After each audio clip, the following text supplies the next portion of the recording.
Mississippi Delta, home to a rich and unique history, culture, music, people, tradition, tragedy, racial injustice, and civil rights story. With its rare landscapes, artifacts, and people, everyone is entitled to their opinion about what they love most about the land that helps define a nation. Let me tell you about my favorite part about the Delta. First, we have to go back to the beginning of the Delta.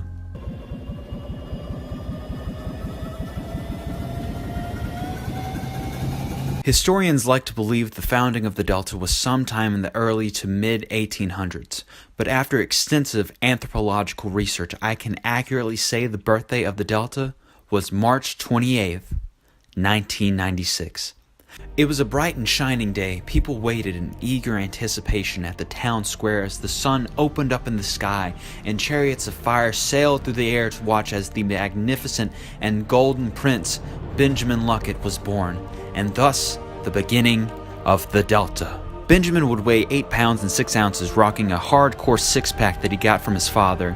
Later, Benjamin would grow up to be a baby Buddha boy. He would begin school at Lourdes, where he would grow into the Ben Owen Love Day, an awkward lad with a big which he would say. Some of the kids would make Benjamin owns approximately 10 Hawaiian shirts that he has worn on many occasions. Some say he wears them to the Benjamin would go on to build his chest for the also wears self-awareness that makes countless friends who he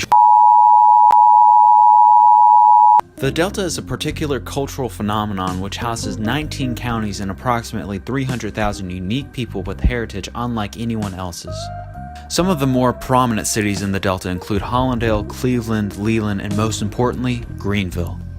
Diving further into these magical and out-of-this-world lands, we can quickly see that a lot of the Delta is characterized by historical and dilapidated buildings that carry so much weight to their very existence. Like here, or here, here.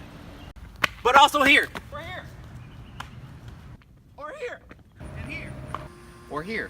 But among those buildings are some that are extremely influential to the community insofar that they help guide and counsel people into a more religious mindset and way of life.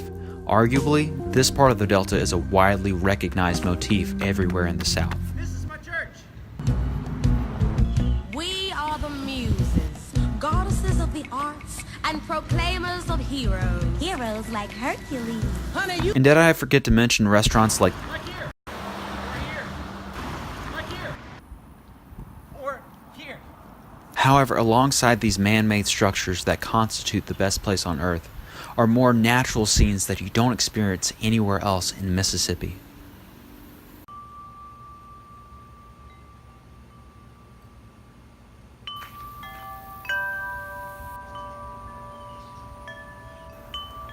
Whenever I'm driving outside of the county or back inside, I'm always met with these long stretches of open highways that are coupled with either trees or scores upon scores of land covered in vegetation.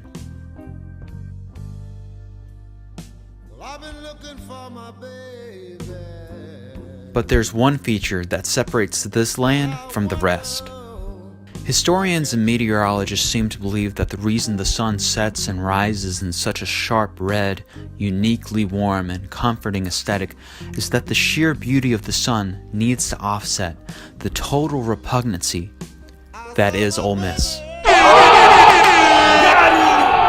I guess the point that I'm trying to get across in this video is that there's a lot about the Delta that you can't just say you like one thing and forget the rest. It's all interwoven into the very fabric that makes this land stand apart from the rest as a place that is both culturally and religiously diverse, a place that boasts some of the best food from around the country, a place with some of the most scenic and iconic views in the world, a place that is the homeland of the blues and all things music. And it's the place that I was raised. So if you were to ask me what my favorite part of the Delta is, it would be that I had the opportunity to be born and raised here. That's my grandma. That's my grandma. It made my poor heart skip a beat.